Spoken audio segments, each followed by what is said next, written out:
আজকে একটা খুবই মিনি ব্লগ শেয়ার করতেছি। যেদিন গেছিলাম বিজয়তারা বাড়িতে, তার বাড়িতে তার বার্থডে ট্রিট দিছিল, তো যার লেগে যাওয়া। তো এখানে যেহেতু আমার কলেজও খুলে লাগবে ওই দিন, তো আমি উদয়পুর থেকে আগরতলা ব্যাক করবো। তো মিডিলে বাজারে কিছু কেনার আসলো, কিনাকাটি কইরা তারপরে দিয়া কিছু খাইলাম, খাই সেরে আগরতলার লেগে বাসে উঠে গেছি গা। এখানে যে আমি শাড়িটি ফার্স্টে দেখাইতে আসলাম না, আমার খুব ভালো লাগতেছিল। এটা আমি কইতে আসলাম যে আমি কি লেগে জানি এখান থেকে নিছি না, দামটাও আছে না, কম আসছিল খুব, মানে অষ্টমী পূজা টুজা পরার লেগে ভালোই লাগছিল আমার। তো এরপরে আগরতলা যাওয়ার পর আমার রুমে গিয়ে সে ড্রেস ট্রেস চেঞ্জ করে যেতেছি গিয়ে বিজয়া তারা বাড়ির দিকে। তার বার্থডে ট্রিট দিব ইনভাইট করছিল, ভাবছিলাম ফার্স্টে যাইতাম না, অনেকটা টায়ার্ড লাগতেছিল ওই এত পরিমাণে জার্নি করে সেরা।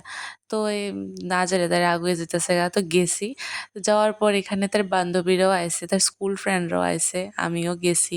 তো এখানে কেক কাটিং চলতেছে, আর এই যে তারা অলরেডি ভূত বানায়ও দিয়া দিছে।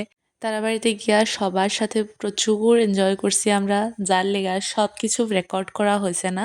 তো শুধু ফটোটি যেটি তুলছি এটি আমি ভিডিওর মধ্যে অ্যাড করে দিছি। আর খাবার দাবার কিছুই আর আমি ভিডিও ক্লিপ নিছিলাম না, ভুইল্লা গেছিলাম গা। তো নেক্সট আবার পরের দিন দুপুরবেলা ভিডিও অন করছি। তো এদিনকে তারারও আন্টিরও তাইরও ব্লগে দেখাইছি। তো আজকে লেগে আমার ব্লগটা এর দূরই রাখতে আসি।